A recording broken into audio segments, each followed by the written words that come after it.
Facebook Live today.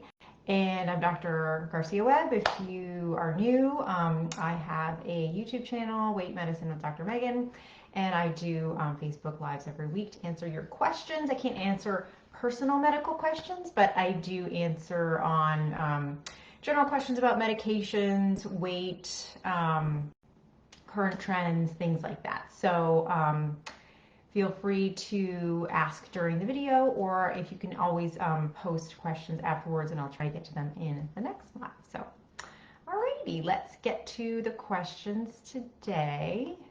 So, first question is, are there vitamins that help counteract the slight depression experienced with Zepbound? No. I think that's the short answer. I think if you find that your mood is changing with Zepbound, it's definitely important to let your physician know, and this is why we always want to keep a close eye on people, especially when they're in that titration phase, because side effects come up that we weren't necessarily expecting. As a caveat, if you have a significant history of mental health issues, or if you are someone, if that's been a significant medical history for a patient, I will definitely, it's definitely something to discuss prior, and you really want to keep a close eye on those patients. And definitely not something that I would think about starting for anybody who had been hospitalized for mental health or things like that. And we're definitely learning more and more about the mental health component, although usually people's moods get a lot better when they're losing weight on the medication. But, you know, there's always caveats. So, but no, I definitely wouldn't turn to vitamins. I think it's a good time to talk to your physician who's prescribing the medication for you, and also check in, are there other medications that you're currently on? You want to make sure that, you know, if you are on any medications for your mood, that you're taking them correctly. If you're not on any medications for your mood and you feel like it's a significant issue, I would definitely, that's something that I would have a patient, I'd want to know about, and we would have a more prolonged discussion about that. So yeah, skip the vitamins, talk to your doctor, go from there. All right, so next question is, there's a couple questions here, they're all really good. With the weight loss, if I cut calories on the medication, will that help with more weight loss? Okay, I'm just answering these broadly, not for any particular person. Okay, with the weight loss, so any, I always think of medication and lifestyle changes separately. So you're going to get effects from lifestyle changes, and you're going to get effects from medications. And if you are doing both of them, you know, if your weight is here and you add a medication and it works, it's going to come down, you know, here. And then when you add the lifestyle changes and those are working well, it's going to come down again. So it's kind of and you can certainly do them all together, and it really is, you know, the medications are going to work best with the lifestyle changes.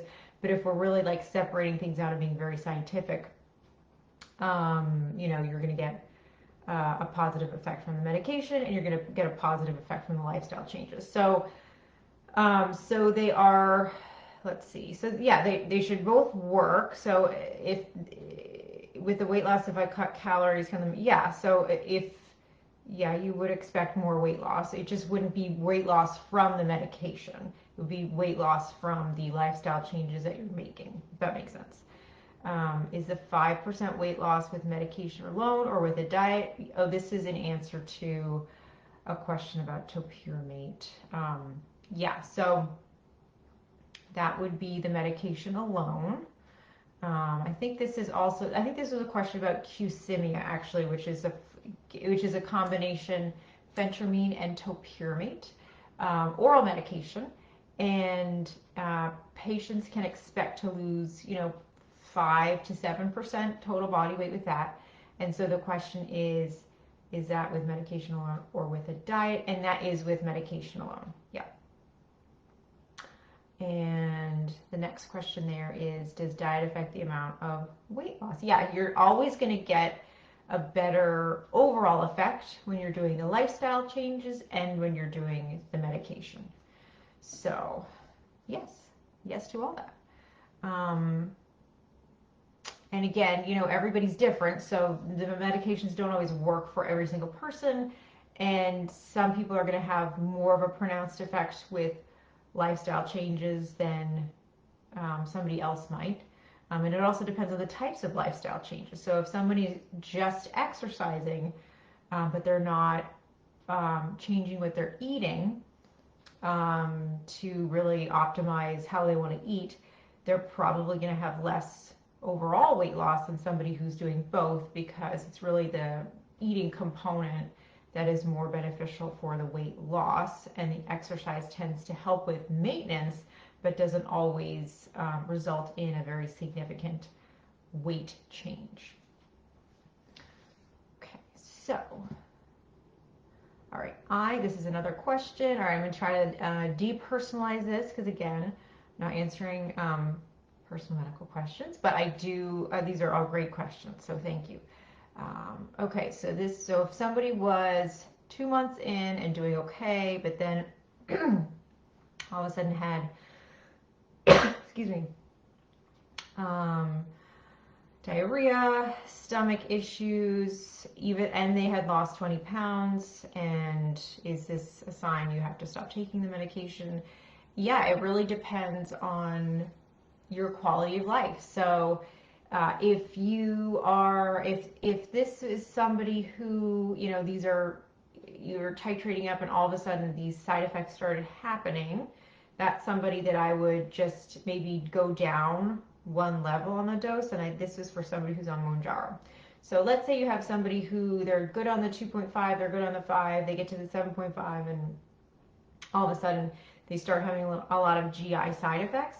Then that is somebody that I would probably back down on the dose, or at the very least not escalate them, and just see if that how that dose does over, you know, a couple months, and if it goes away.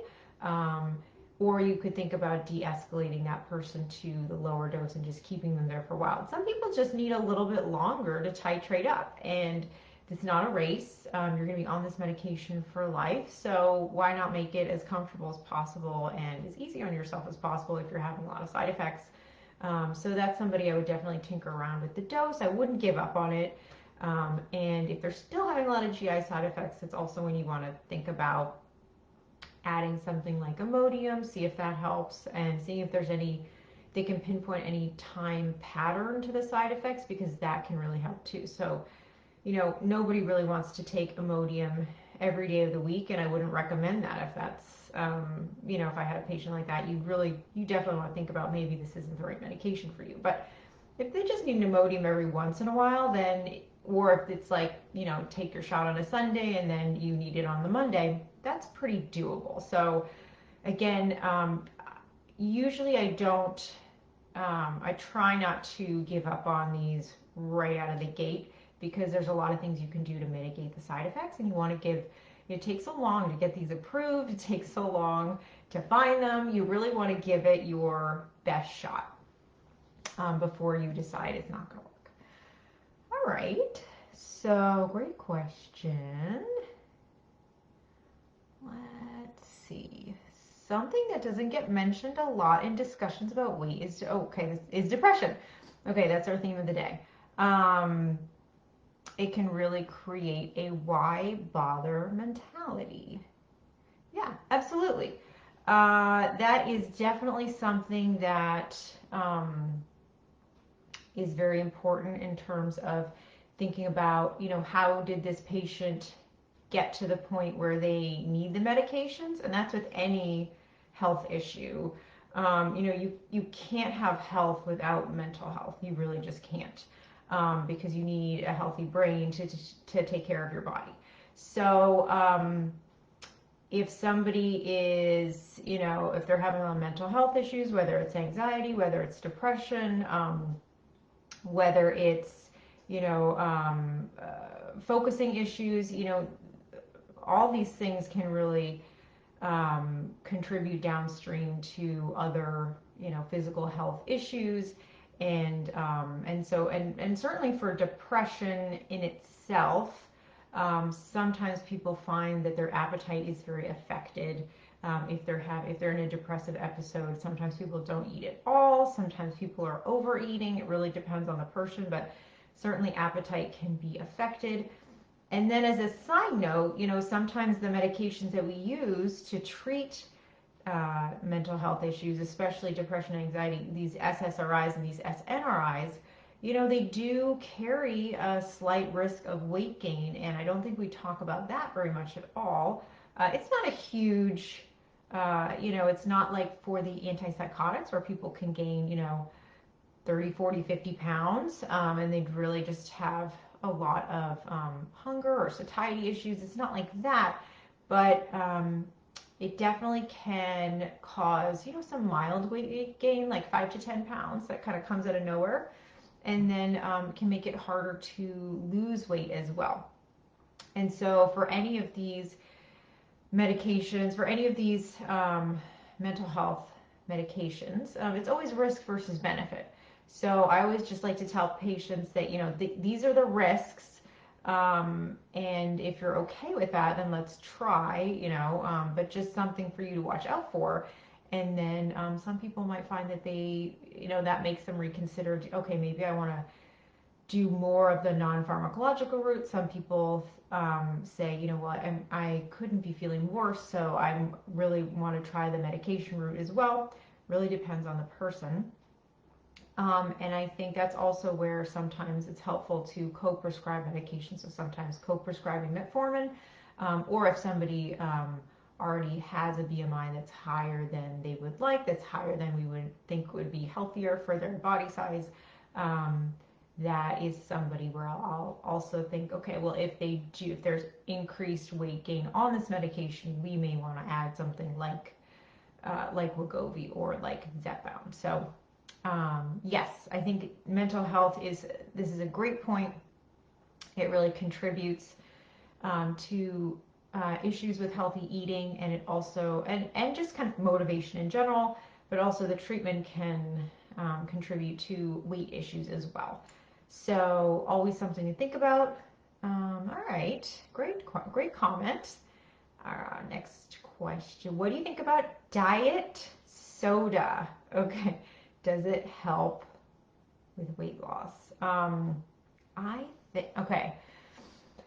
Diet soda, I don't like soda in general. I think I'm always